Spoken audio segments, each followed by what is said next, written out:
Beynəlxalq tədbirdə Bioloji Təbabət İnteqrativ Müalicə Mərkəzinin həkimi, inteqrativ tibb mütəxəssisi Arzu Quliyeva iltihabi bağırsaq xəstəliklərinin müalicəsinə inteqrativ yanaşma mövzusunda geniş məruzə etmişdir. Mürəkkəb autoimmun patologiyalar olan xoralı kolit və Kron xəstəliklərinin standart kimyəvi terapiyasının fəsadlarından danışan həkim bu xəstəliklərin fərqli orqanizmə zərər vurmayan preparat və fərqli metodlarla müalicəsi barədə məlumat vermiş. Öz praktikasında bu problemlərdən xilas olan xəstəliklərin uğurlu nəticələrini seminar iştirakçıları ilə paylaşmışdır. Xoş gördük hamınızı. Bilirəm, hamı yorulubdur. Amma inteqrativ tibbə olan maraq, biraz bunu qaldırım görüm, yaxşı eşidilir. Hamını burada belə toplayıbdır. Çox sağ olun. Mən də inteqrativ tibbin növbəti etdiyi möcüzələrdən danışacağım. Hətta mən buna möcüzə demək istəməzdim. Normal bir halda deyərdim. Yəni, mümkün olan bir hallardır. İltihabi bağırsaq xəstəlikləri müalicəsinə inteqrativ yanaşmadan danışacağım. Bildiyiniz kimi iltihabi bağırsaq xəstəlikləri həm Kron xəstəliyi, həm də xoralı kolit xəstəliyindən ibarətdir. Amma bu səfər mən sadəcə xoralı kolitdən danışacağım. Xoralı kolitli xəstəliklərin müalicəsinə inteqrativ yanaşmadan danışacağım. Qeyd etmək istəyərdim ki, artıq 15 ilə yaxındır bu xəstəliklərin müalicəsində inteqrativ yanaşma ilə, inteqrativ üsullar tətbiq edərək müalicələr aparıram, amma və son zamanda bir tədqiqat məqsədli kiçik bir qrup arasında, xəstə qrupu arasında bir tədqiqat etməyə çalışdıq. Biraz qrupu təşkil etmək niyə çətinlik çəkirdi? Çünki bilirsiniz, bilirsiniz ki, inteqrativ tibb individual bir tibbdir. Yəni, xəstəyə individual yanaşmadır və ona görə də eyni, bənzər xəstələrin bənzər müalicəsini qruplaşdırmaq biraz çətinlik təşkil edirdi. Amma yenə də kiçik bir tədqiqat haqqında sizə məlumat vermək istəyirəm. Tədqiqatın məqsədi inteqrativ tibbin müxtəlif terapiya üsullarına istifadə edərək xoralı kolit müalicəsinə yeni kompleks yanaşmanın tətbiqi idi. Bu qrupda 16 xoralı kolitli xəstələr birləşdirilmişdi, iki qrupa ayrılmışdı. Xoralı kolit xəstələri, bilirsiniz, yoğun bağırsağının müxtəlif sahələrin, müxtəlif şöbələrin zədələnməsi ilə gedən xəstələrdir. Bu xəstələri iki qrupa ayırmağa çalışdıq. Bir tam total zədələnmə ilə gedən xəstələr, bir də sol tərəfli zədələnmə ilə gedən zədələnməsi ilə gedən xoralı kolitli xəstələrin qrupunu təşkil eləmişdik və 16 xəstədən 8-i birinci qrupa, 8-i də ikinci qrupa aid idi. Bu qrupun içərisində olan yaş həddi 15-40, birinci qrupda 15-43, ikinci qrupda isə 24-45 arasında idi və qadın kişi sayda orada göstərilibdir. Bu sizə qeyd etdiyim, burada sizə təqdim etmək istədiyim akademik tibbdə istifadə olunan, yəni iltihabi bağırsaq xəstəliklərində istifadə olunan qrup preparatlardır. Qeyri-hədəf terapiya, hədəfə yönəlik bioloji terapiya, gördüyünüz kimi bir çox qrup preparatlar vardır, akademik tibbdə istifadə olunur. Klassik tibbdən fərqli olaraq bu qrupa daxil olan xəstələr sadəcə mesalazin, bunu buradan bir də göstərim. Sadəcə o birinci qrupda olan mesalazin preparatı ilə inteqrativ tibb birlikdə olan müalicəsi gedən xəstələrdən ibarətdir. İnteqrativ tibbi də artıq tanıyırsınız. Yəni, müxtəlif müalicə taktikaların kompleks istifadəsi deməkdir və burada görülən bütün müalicə yöntəmləri hamısı bir arada müxtəlif xəstəliklərin, xronik xəstəliklərin müalicəsində tətbiq oluna bilər. Olunur yəni. Tək başına da mümkün deyil. Əgər bir xəstə inteqrativ üsullarla müalicə olunursa, burada, məsələn, bu xoralı kolit xəstələrində burada göstərilən bu taktikalar, bu müalicə üsulları istifadə olunmuşdur və digər xəstəliklərdə olduğu kimi mütləq əgər xəstə inteqrativ tibbi seçirsə, mütləq bütün həyatını gözdən keçirməli, həyat tərzini və həyata baxışını gözdən keçirməlidir. Ona görə də müalicənin içində mütləq qidalanma, rasional qidalanma və psixoterapiya lap başda durur. Ondan sonra isə digər müalicə, inteqrativ tibbi müalicə üsulları ancaq bərabərində effekt verə bilər. Mikrobioloji terapiya, izopatik terapiya, fizioloji tənzimləyici, biotənzimləyici, ortomolekulyar və s. digər üsullar hamısı kompleks şəkildə tətbiq olunaraq nəticə almaq mümkün olur. Və əgər bu kompleks şəkildə müalicələr tətbiq olunursa, nəyə təsir edə bilirik? Burada gördüyünüz kimi risk faktorlarını aradan qaldırmaq, o dediyimiz kimi qidanı korreksiya etmək vacib məsələdir. Stresə adaptasiya, çünki stres ən vacib təkan verici faktordur və ona adaptasiyaya görə psixoloqla görüşmənim üçün çox vacibdir. İmmun sistemin tənzimləməsi, bu müalicə üsulları ilə immun sistemin tənzimləməsi, bağırsaq mikrobiyatasının bərpası, bağırsaq keçiriciliyin bərpası, regenerasiya proseslərinin gücləndirilməsi baş verir. Yəni bunlara təsir edərək biz hər hansı bir xəstəliyin müalicəsini aparırıq və xoralı kolit xəstələrində də ancaq bu taktika ilə nəticə almaq mümkün olur. O xəstələrdə, həmin o qrupdakı xəstələrdə müalicə 2 mərhələdən ibarət olubdur. Birinci mərhələdə dediyim kimi bağırsaq keçiriciliyinin və mühitinin bərpası aparılıb. İkinci mərhələdə isə bağırsaq selektiv qişasının immun modulyasiyası və regenerasiyası. Həmin müalicə taktikalarını istifadə edərək.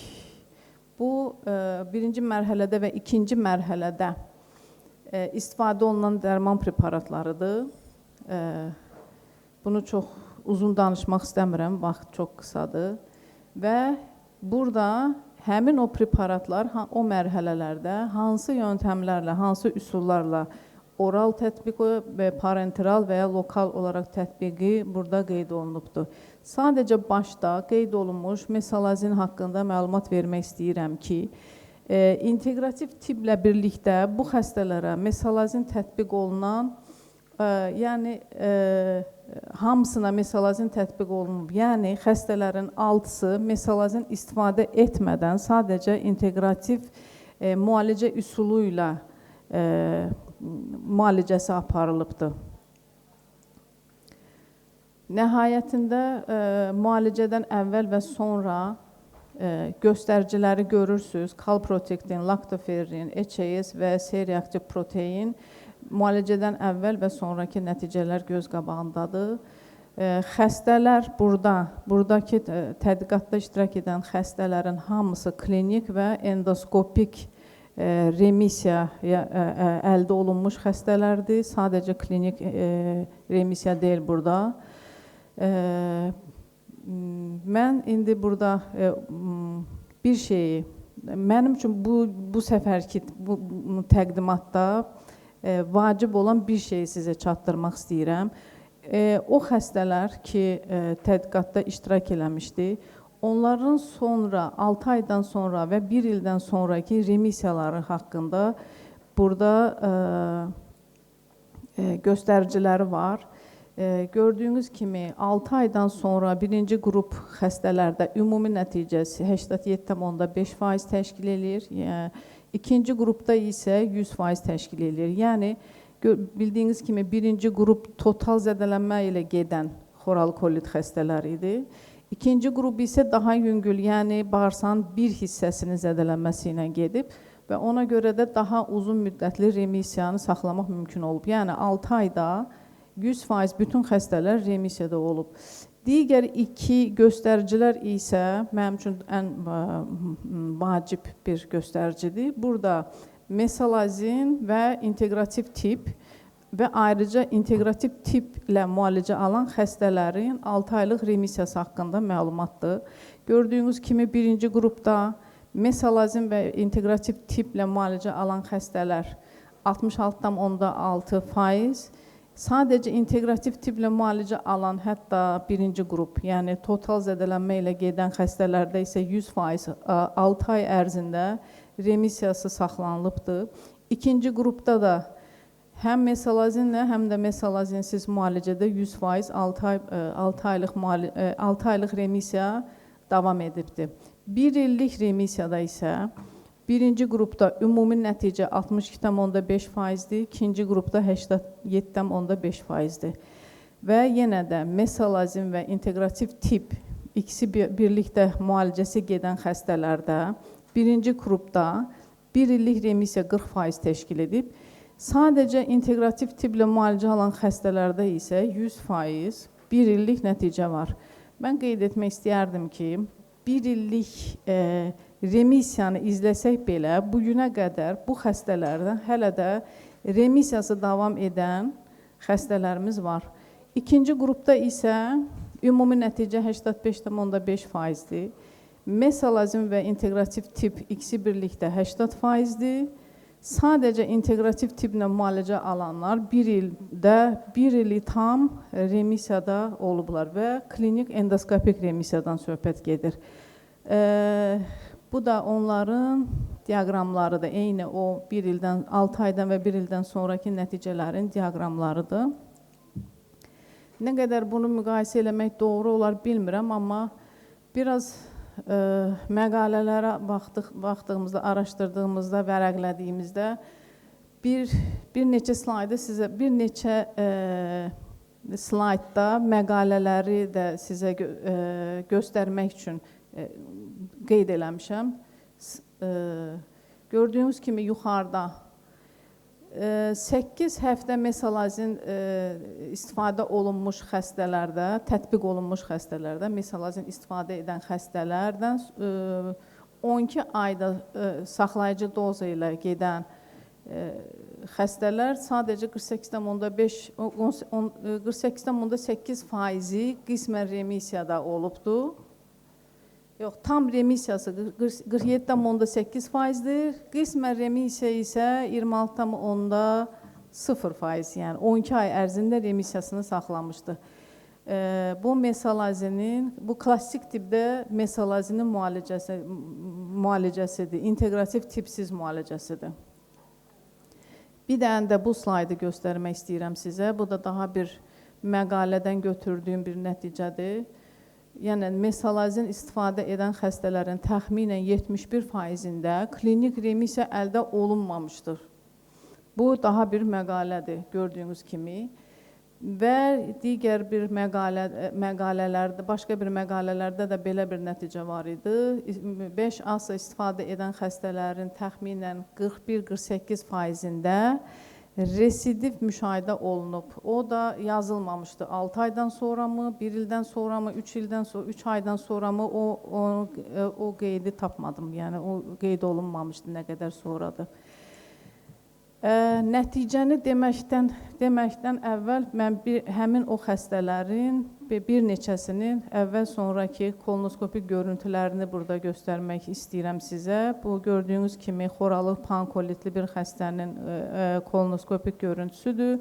Müalicədən sonraki xoralı pankolit, ikinci xoralı pankolit, total zədələnmə, müalicədən sonraki nəticə.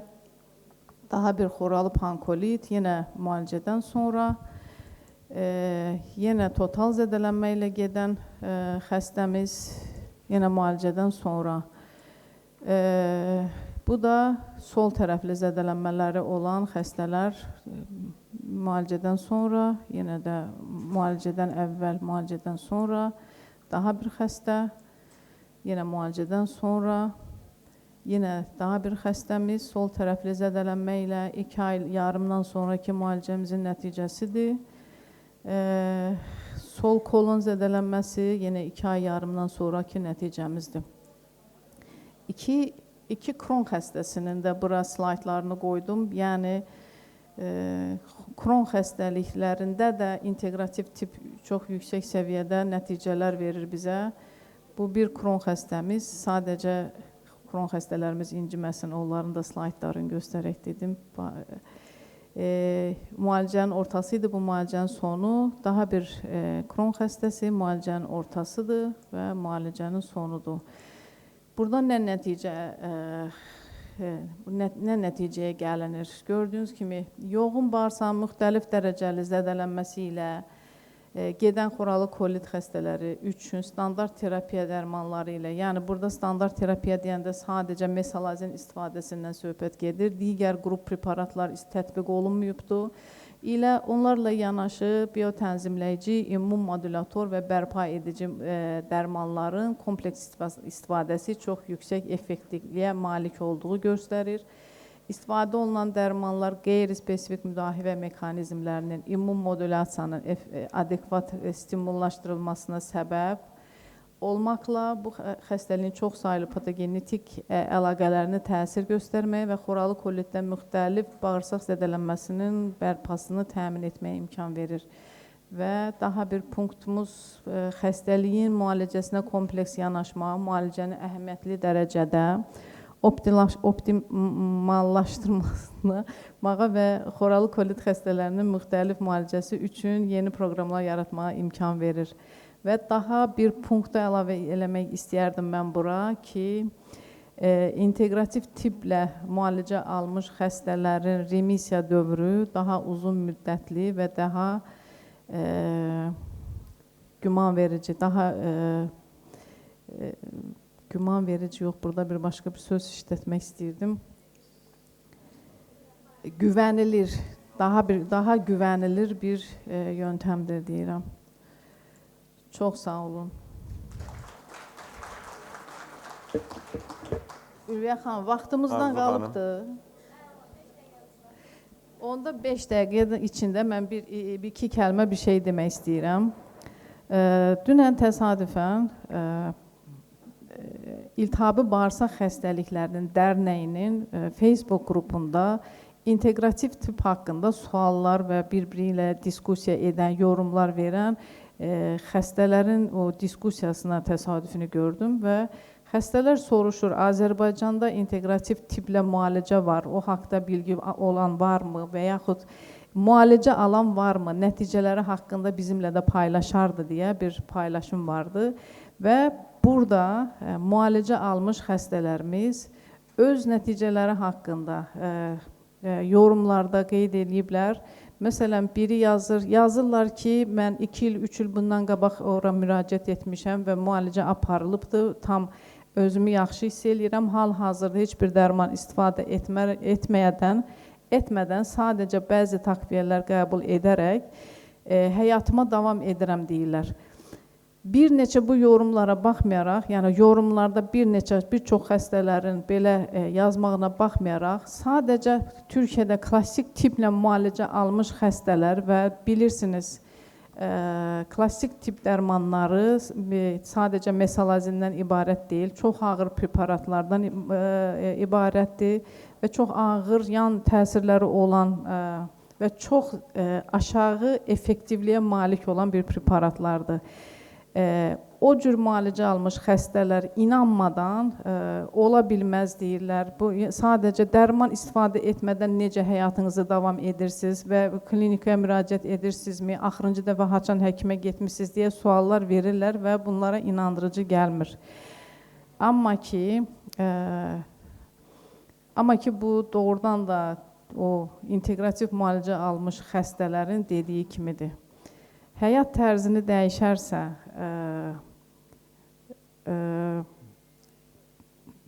bizim Arturo Ober'nin dediyi kimi bəslənməsinə diqqət edəcəksə, bəslənmə tərzini dəyişəcəksə, həyata baxışını dəyişəcəksə və bəzi qida əlavələri ilə probiotik kimi, vitaminlər kimi və s. kimi qida əlavələri ilə dərman istifadə etmədən bu cür xəstələr öz həyatına davam edə bilirlər. Çox sağ olun. Çox sağ olun Arzu xanım. Zaldan sualı olan var mı? Buyurun. Mikrofonu zəhmət olmasa verin. Necə izah edə bilərsiniz ki, mesalazin və inteqrativ tip bir yerdə alan xəstələrin remissiya müddəti daha aşağı faiz idi ki, nəinki yalnız inteqrativ tip alan xəstələrin Mən bunu sadəcə mesalazində görmürəm. Bütün digər preparatlar da, əgər o illərdir xəstə olmuş və fərqli preparatlar qəbul etmiş insanların əvvəla müalicəyə tabe olması çətinləşir. Çünki onlar bu illər ərzində sadəcə immun sistemin basqılanması ilə gedir müalicəsi. Amma inteqrativ tip modulə edir, inteqrativ tip tənzimləyir, pozulmuş mexanizmləri bərpa etməyə çalışır, regenerasiya işlərini gücləndirməyə, xəstənin özünü sağaltma, orqanizmin özünü sağaltma qabiliyyətini artıraraq müalicə aparır. O basqılanmış orqanizmi bərpa edincəyə qədər, yəni o mexanizmləri döndərib normal modulə edincəyə qədər zaman gedir və çətinlik çəkilir. Ona görə də mesalazin bir tərəfdən bizə mane olurdu, amma inteqrativ tip yenə də öz effektivliyini görürdü. Və icazə verirlərsə bir sual da verim. Sizin biologikallarla təcrübəniz varmı, bioloji preparatlarla? Yəni allopatik müalicənin son mərhələsidir də bu xəstələrdə. O, bəli, Türkiyədən gələn xəstələrin çoxusu ən son piyasada olan o preparatların hamısını müalicəsində istifadə etmiş xəstələr olur və çox vaxt o preparatların təsir etmədiyini görüb və yaxud onların yan təsirlərindən dolayı məcburən o dərmanları buraxıb, dərmanları kəsib bioloji təbabət klinikasına müraciət edirlər. Bərabər, yəni o preparatlarla bərabər gələnlər qeyd elədiyim kimi müalicəyə çətin tabe olurlar, məcbur get-gedə o preparatlar müalicədən çıxarılır və sadəcə inteqrativ tiplə davam edilmək mümkün olur. Ən aşağı, ən yüngül, ən azından mesalazinə qədər endirmək mümkün olur. Təşəkkür edirəm. Buyurun. Başqa sualı olan varmı zaldan, konferans iştirakçılarından? Buyurun. Onda sualı olan yoxdur. Mən bir əlavə etmək istəyirdim Arzu xanımın çıxışına ki, bu deməli xroniki bağırsaq xəstəlikləri, xüsusən belə deyək, biz onu qeyri-spesifik xoralı kolit, eləcə də kron xəstəliyi və s. bu kimi xəstəliklər doğrudan da ənənəvi tiblə çox çətin müalicə olunur və demək olar ki, müalicə olunmur. Xəstələr uzun müddət dərman preparatları qəbul edirlər. Məsələn, Arzu xanımın o adını bir neçə dəfə çəkdiyi həmin preparat kimi və məsələ ondadır ki, bu preparatın indi hamımız tanıyırıq, həkimik. Bu özü antibiotikdir. Sulfanlamid preparatıdır. Baxın, biz deyirik ki, bir tərəfdən bu xroniki bağırsaq xəstəliklərində bağırsaq mikrobiotası birinci növbədə pozulur, zədələnir, zəhərlənir. Digər tərəfdən isə dediyimiz sulfanlamid preparatını veririk müalicə üçün. Bir tərəfdən də işi biz pisləşdiririk. Baxın, belə bir yaranır belə məsələ. Ona görə də inteqrativ tip olmadan bu cür xəstəliklərin müalicəsində demək olar ki, heç bir əlləyiş mümkün ola bilməz. Dediyiniz kimi həmin preparat və üstə gəlsin digəri preparatlar bərabərdir inteqrativ təbabət. Həmin preparat özü də artıq inteqrativ tibbin preparatıdır. Çünki mən eşidirəm, zaldan da suallar verəndə görürəm, deyirlər ki, o həmin sulfanlamid preparatlar, sulfasalazin və digəri preparatlar və bu preparatlar sanki başqa yerdir, inteqrativ təbabət başqa cürdür. Xeyr, biz inteqrativ təbabətin adını işlədiriksə, artıq bütün preparatlar inteqrativ tibbin preparatıdır. İstər o dediyimiz o mesalazin şərq təbabətinin preparatları olsun, istər dediyimiz o deməli, digəri bütün bizim işlətdiyimiz bütün preparatlar artıq hamısı daxildir inteqrativ tibbin preparatına. Ona görə də xahiş edirəm, burada bir balaca dəqiqləşmə aparaq, elə özümüz üçün dəqiqləşmə aparaq, gələcəkdə də belə terminlərdən düzgün istifadə edə bilək. Digər tərəfdən, xroniki bağırsaq xəstəliklərinin bir əsas patoloji həlqəsi var. Ona deyirlər, deməli, dəlikli bağırsaq sindromu.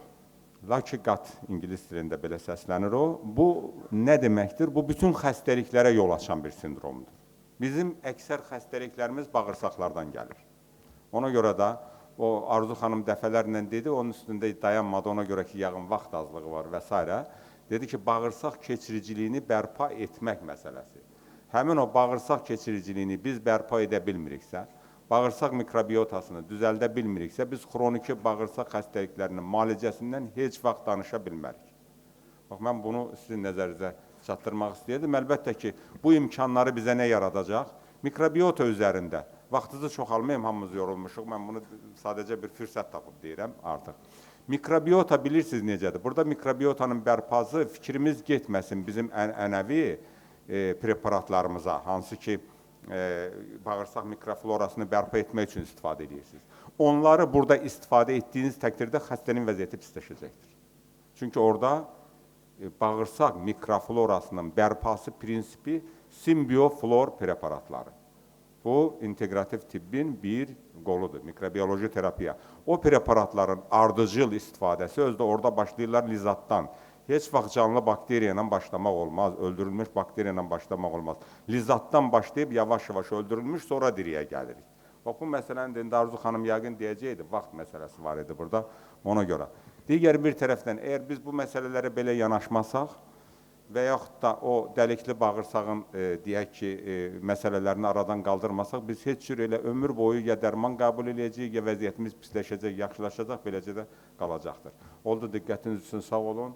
Arzu xanıma da təşəkkür edirik çıxış üçün. Buyurun, sonraki çıxış.